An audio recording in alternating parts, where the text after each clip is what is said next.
చూశాడమ్మా, ఎవరు చేశారు ఈ పనిని? నువ్వు కార్తవీర్యార్జునుడిని చంపేశావన్న కక్షతో కార్తవీర్యార్జుని యొక్క సంతానం వచ్చి నీ తండ్రి అయినటువంటి జమదగ్ని చంపేసింది. వెంటనే ఆయనకి కోపం వచ్చి, అమ్మా ఈ క్షత్రియులు దురహంకారులు, భూమిని పరిపాలించవలసినటువంటి క్షత్రియులు యుక్తాయుక్త విచక్షణ లేకుండా ప్రవర్తిస్తున్నారు. ఒకప్పుడు ఆతిథ్యం పొంది ఆవుని ఎత్తుకుపోయారు. ఆవుని ఎత్తుకుపోతే నేను ఆవుని విడిచిపెట్టమని అడిగితే బ్రాహ్మణుడు వెర్రివాడు చంపేసేయమన్నారు.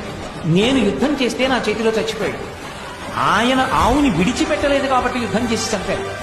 నేను లేనప్పుడు దొంగ దెబ్బ తీసి నా తండ్రిని చంపారు. ఈ క్షత్రియులు బతకడానికి వీల్లేదమ్మా. నువ్వు 21 మాటలు గుండెలు బాదుకుని అరిచావు కనుక 21 మాటలు ఈ భూమండలం అంతా తిరుగుతాను. క్షత్రియుడన్నవాడు కనపడితే చంపేస్తాను. గర్భస్థ పిండమై ఉన్నా కూడా విడిచిపెట్టాను, శిశువైనా కూడా విడిచిపెట్టాను. క్షత్రియుడన్నవాడు ఈ భూమి మీద ఉండడానికి వీల్లేదు. ఆయనలో ఉన్నటువంటి శివకేశవుల యొక్క ఆవేశం బయటకు వచ్చింది.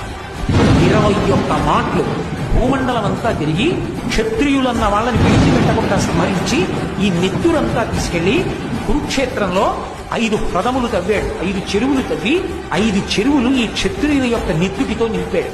వాటిని శమంతక పంచకం అని పిలుస్తారు. 5 నెత్తుటి చెరువులు చేసి 5 నెత్తురు తీసి తండ్రికి పితరులకు తర్పణం చేశాడు.